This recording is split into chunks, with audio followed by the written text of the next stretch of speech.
Sejam bem-vindos à Escola Bíblica Dominical da Igreja Presbiteriana de Campina Grande. Hoje daremos continuidade ao assunto a igreja que Jesus Cristo está construindo. Na vez passada nós falamos a definição de igreja, as marcas da igreja, a construção dessa igreja e o construtor. E hoje nós vamos passar os três assuntos seguintes, que são um fundamento. Jesus disse que estava fazendo sobre essa pedra edificarei a minha igreja. Que fundamento é esse, irmão Mário? Ele estava falando com Pedro. E a Igreja Católica diz que Pedro é a pedra fundamental e o primeiro Papa. Esse fundamento é Pedro ou é outro fundamento? Quem é esse fundamento? Esse fundamento é o nosso Senhor e Salvador Jesus Cristo. O próprio J.C. Ryle, no livro que estamos examinando, ele diz que fosse Pedro o fundamento da igreja, o Senhor Jesus Cristo teria de modo muito claro dito: sobre ti, Pedro, eu edificarei a minha igreja. Mas sim sobre aquela declaração que Pedro faz: tu és o Cristo, o Filho do Deus vivo. Então o próprio Senhor Jesus é o fundador da igreja, é o fundamento. No capítulo 2 da primeira carta de Pedro está escrito, versículo 6: por isso está na escritura: eis que ponho em Sião uma pedra angular, eleita e preciosa, e quem nela crer não será envergonhado. Aqui, dentre outras passagens que há nas Escrituras, mas esta em particular, do apóstolo Pedro, retomando passagens do Antigo Testamento, fica absolutamente claro que o fundamento desta igreja, cujo construtor é Jesus Cristo, é também o próprio Senhor Jesus Cristo. E, irmão Jefferson, qual o custo desse fundamento para a sua igreja? O custo desse fundamento foi a obra, a morte e a ressurreição do Senhor Jesus. Pedro, o apóstolo Pedro, interessante que Hernandes Dias Lopes, quando faz essa pergunta, essa questão, quem é o fundamento? É Pedro, é a confissão, é Jesus?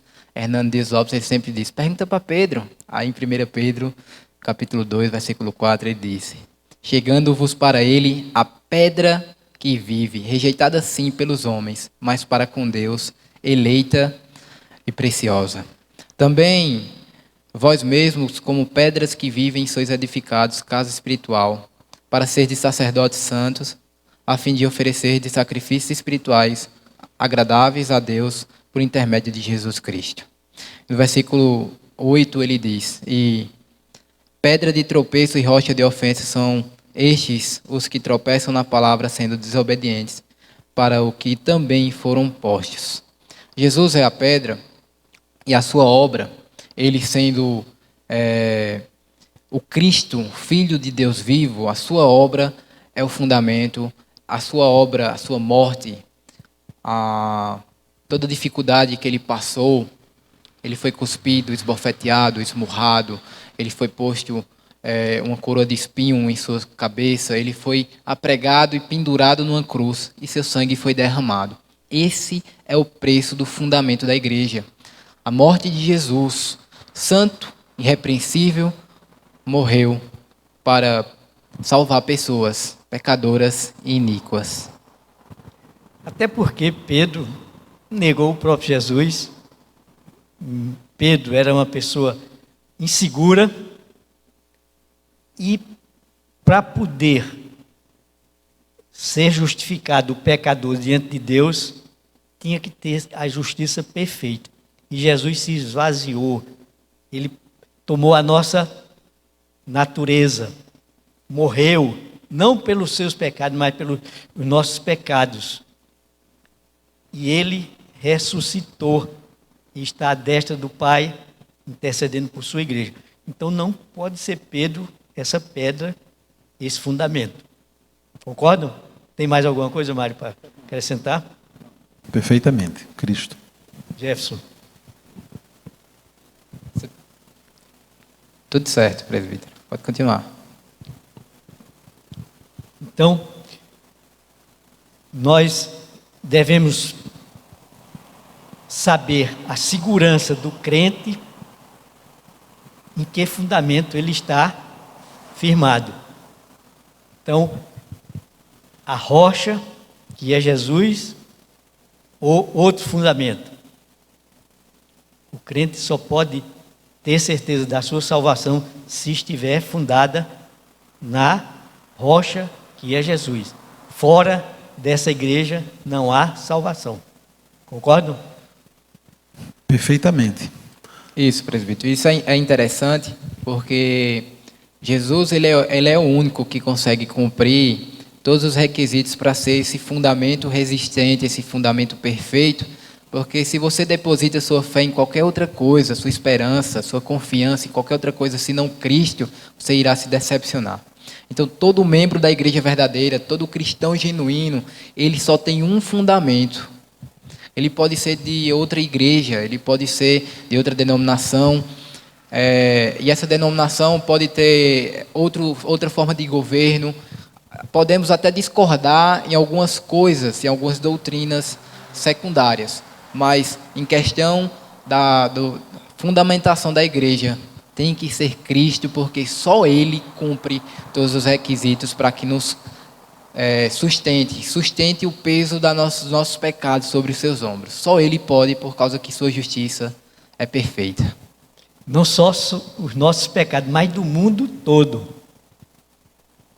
O sacrifício e a obra de Jesus Cristo satisfez ao Deus Pai e cobre pecados de todo mundo. Agora ele é eficiente para quem crê. Então, concluindo nossa parte, vamos passar agora para os perigos implícitos dessas palavras de Jesus Cristo. As portas do inferno.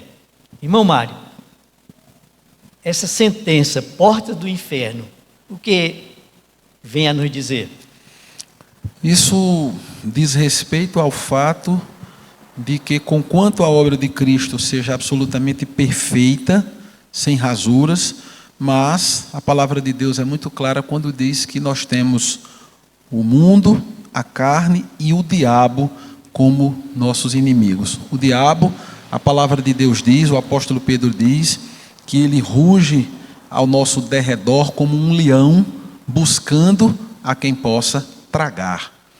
Mas há uma promessa do próprio Deus, na palavra do apóstolo, que devemos resistir ao diabo e ele fugirá de vós. Então, as portas do inferno, aqui representando a própria ação maligna, que não cessa de combater a igreja, de investir contra a igreja, de investir contra o crente, para tentar o crente, levá-lo ao pecado, levá-lo ao desânimo, levá-lo à incredulidade, se levantar contra a igreja. As portas do inferno, elas nunca cessarão de fazer isso, enquanto aqui estivermos. No entanto, a palavra de Deus diz que, conquanto este seja um perigo real, a promessa é de que as portas do inferno não haverão de prevalecer contra a igreja. Mas nós devemos ser vigilantes e devemos nos apropriar de todos os recursos que Deus nos deu para lutarmos e vencermos estes perigos representados pelas portas do inferno. Irmão Jefferson, a igreja do Senhor Jesus vive em constante batalha, em constante guerra. Então, os ataques vêm, como o irmão Mário falou, do mundo, da carne e do diabo. E quais são as provocações mais visíveis que nós temos, principalmente nos nossos dias, sobre a igreja que está sendo edificada pelo Senhor Jesus? Nós temos as provocações no âmbito intelectual. As filosofias se levantam contra a igreja, contra os princípios da igreja.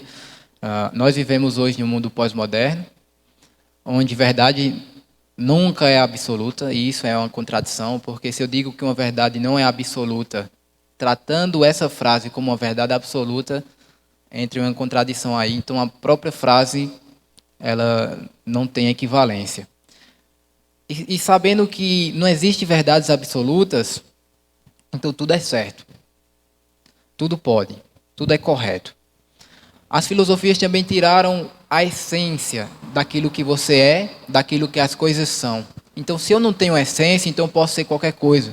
Se eu existo antes de ter uma essência, eu posso ser qualquer coisa.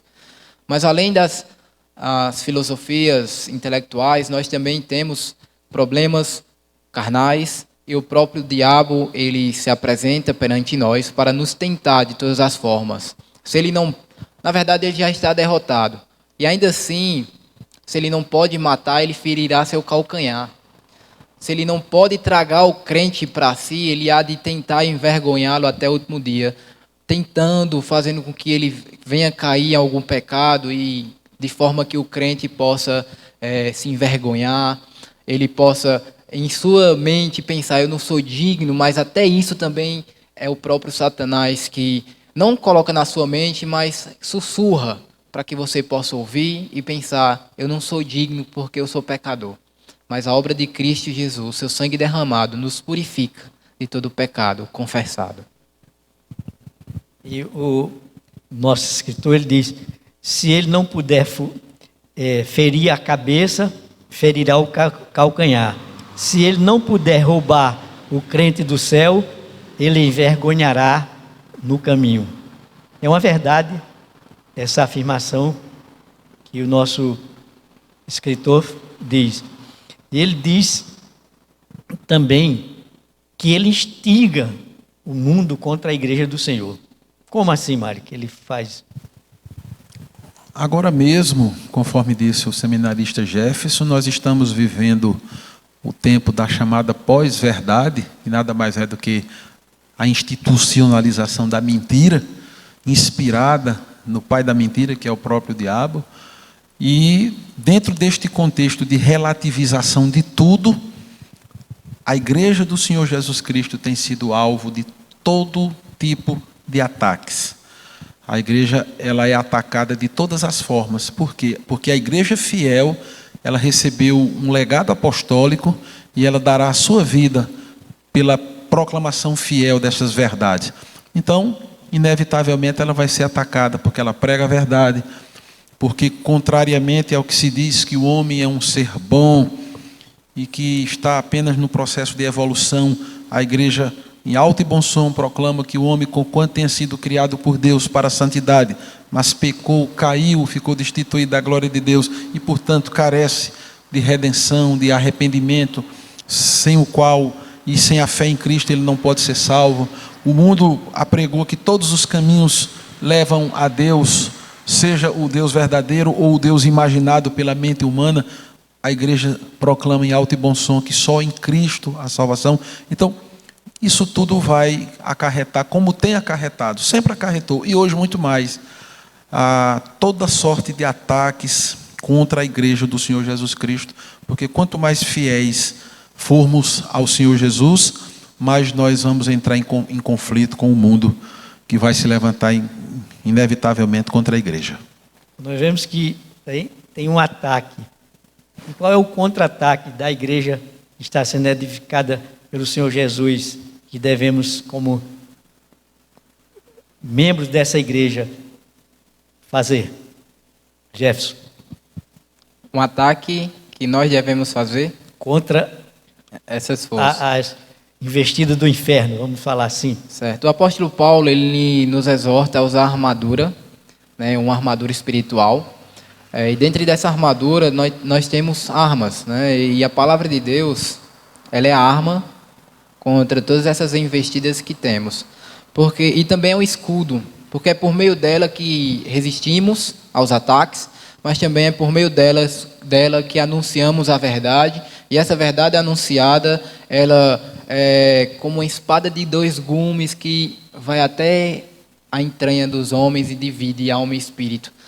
É por meio dessa verdade que o Espírito Santo alcança os pecadores, é por meio dessa verdade que os pecadores são transformados, é por meio dessa arma, dessa espada, dessa palavra, que os crentes são salvos por meio do Senhor Jesus Cristo.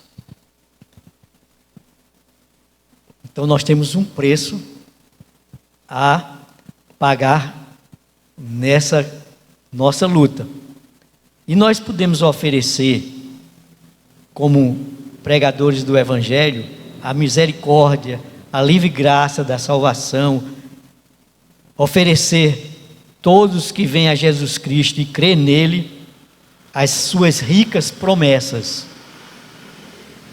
Mas nós não podemos prometer que esses que vêm à igreja que está sendo construída vai deixar de ser atacada pelo mundo, pelo diabo e pelo o sistema confiado ao Satanás. Como assim? Na verdade, quem prometeu absoluta facilidade nesta terra foi o diabo, quando, ao tentar o Senhor Jesus, depois de 40 dias de jejum, e teve fome, o diabo se aproximou dele e o tentou, e em dado momento ele disse: tudo isto aqui é meu e eu darei se prostrado tu me adorares. Manda que estas pedras se transformem em pães e sacia a tua fome. Lança-te daqui abaixo, porque nenhum mal te sucederá. Então, na verdade, é dele que procede este evangelho de facilidades, esta promessa de uma felicidade plena aqui na terra. A palavra de Deus, ao contrário, vai nos dizer que aquele que quer viver piamente em Cristo, este haverá de sofrer perseguições. Então, na verdade, esta pregação que tem sido feita hoje, que você vindo para Cristo, você tem a garantia prévia de que não sofrerá absolutamente nada, tudo será prosperidade, saúde e bênção, não é compatível com o Evangelho de Cristo. O Evangelho de Cristo nos diz que, por causa da nossa fidelidade ao Senhor, por causa do fato de fazermos da palavra de Deus nossa regra única de fé e prática, nós inevitavelmente sofreremos e seremos perseguidos. Mas há uma promessa gloriosa para aqueles que são fiéis até a morte, porque eles terão a coroa da vida. Não queremos desestimular ninguém, claro, mas queremos que você calcule o preço totalmente e as consequências de servir a Jesus Cristo. Lá em Lucas 14, 28 fala bem isso. Mas nós temos que não estar surpreendido. Não se surpreenda diante do inimigo que vem das portas do inferno. Se vós foste do mundo, o mundo amaria o que era seu. João 15, 19. Enquanto o mundo continuar sendo mundo e o diabo continuar sendo o diabo, haverá um combate. E os crentes em Cristo deverão ser soldados. O mundo odiou Jesus e odiará os crentes verdadeiros enquanto existir. Como disse o grande reformador Lutero, Caim continuará assassinando Abel enquanto a igreja estiver na terra. E também nós devemos estar preparados. Como, Mário? Em oração contínua, sabendo que tudo procede do Senhor, dependendo do seu poder, da sua graça, da obra do Espírito Santo nas nossas vidas. Nós devemos estar preparados vigilantemente. O próprio Senhor Jesus exortou os seus discípulos que vigiassem, que fossem capazes de discernir os sinais dos tempos. Nós devemos estar preparados, guardando o tesouro da palavra de Deus nos nossos corações. Nós devemos estar preparados, sempre congregando, sempre cultivando esta fé comum com outros irmãos que também foram alcançados por esta mesma graça. Estes são alguns dos meios através dos quais nós podemos estar preparados e prontos nesta vida e dentro desta renhida batalha que nós, enquanto igreja, travamos contra o mundo, contra a carne e contra o adversário das nossas almas. E o livro também nos exorta a sermos pacientes. Sejamos pacientes quando for provado pelo inimigo que vem das portas do inferno. Como assim, ter paciência com essa provocação vindo das portas do inferno? Devemos ter paciência porque até isso Deus utiliza para o nosso próprio benefício.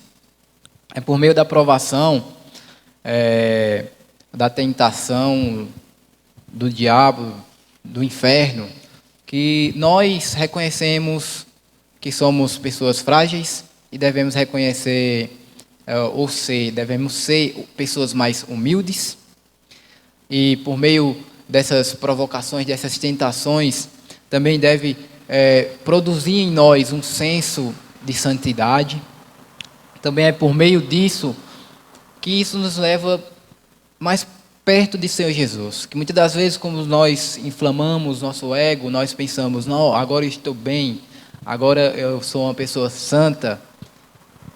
Às vezes nós temos que passar por essas tentações para mais uma vez recobrarmos que nós precisamos de Cristo. Somos inteiramente dependentes desse fundamento que é Jesus Cristo. Mas, Mário, nós não devemos nos subjugar pelo inimigo que vem do inferno. Nesse combate de não nos subjugarmos, como devemos fazer? A palavra de Deus nos instrui a que nós devemos nos humilhar debaixo da potente mão de Deus, para que a seu tempo Ele nos exalte. Neste mesmo contexto, nós somos exortados a resistir ao diabo, que ele haverá de fugir de nós, e nos submetermos inteiramente à potente mão de Deus. Quando nós fazemos isto, há um reconhecimento de que a força não é nossa, não pertence a nós, ela procede única e exclusivamente do Senhor. Então, total dependência do Senhor. Olhando para Cristo, próprio Cristo, que era Deus, verdadeiramente homem, verdadeiramente Deus, ele viveu todo o seu ministério em completa dependência do Pai, para que nós também façamos o mesmo, a fim de vivermos vitoriosamente. Então, terminamos aqui esses perigos implícitos que tem nessas palavras gloriosas de Jesus Cristo, mas ele promete e dá uma declaração de segurança. As portas do inferno não prevalecerão contra ela, isto é, contra a igreja. A verdadeira igreja é invencível, podemos dizer isso? Podemos. O Senhor Jesus Cristo nos diz, através do apóstolo Paulo, que em Cristo nós já somos mais do que vencedores.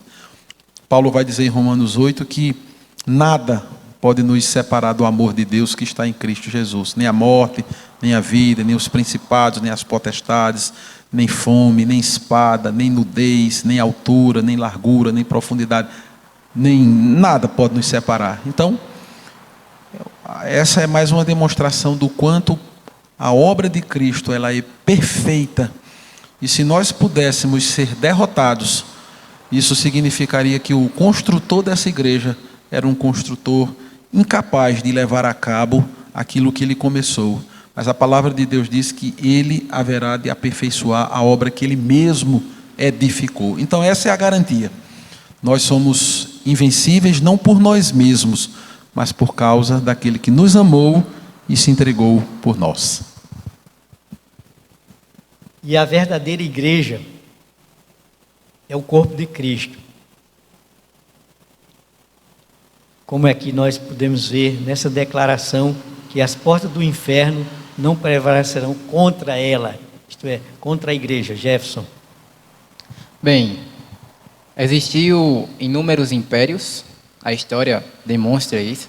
Esses impérios todos caíram, todos foram derrotados, surgiram outros, caíram de novo. Porém, a palavra do Senhor, ela permanece eternamente. O corpo do Senhor, que é a igreja, ela permanece. Não por causa de nós, não porque nós fazemos parte do corpo, mas por causa do cabeça do corpo, que é Cristo. E isso é interessante porque nós vimos que a igreja passou por perseguições em tempos remotos. Quando a igreja ela é perseguida num lugar, ela foge e se estabelece em outro lugar, porque o Senhor assim perseverou junto com ela. Quando a igreja é atacada, quando a igreja é colocado fogo, o Senhor faz com que ela ressurja das cinzas, porque é o Senhor que começou a obra e que também há de completá-la. Então, nós temos a firmeza de ser o corpo de Cristo e temos como promessa a redenção, a vida eterna, porque Jesus Cristo conquistou por nós essa vitória. E para a nossa aplicação, eu tenho uma pergunta. Você que está na igreja, está firmado nessa rocha que é Jesus Cristo? Você nasceu de novo? Ou você está rodeado de palavras, de testemunhos e ainda não aceitou Jesus Cristo como Senhor e Salvador? E temos também um convite. Você que não pertence a nenhuma igreja, venha para a igreja verdadeira que Jesus Cristo está construindo.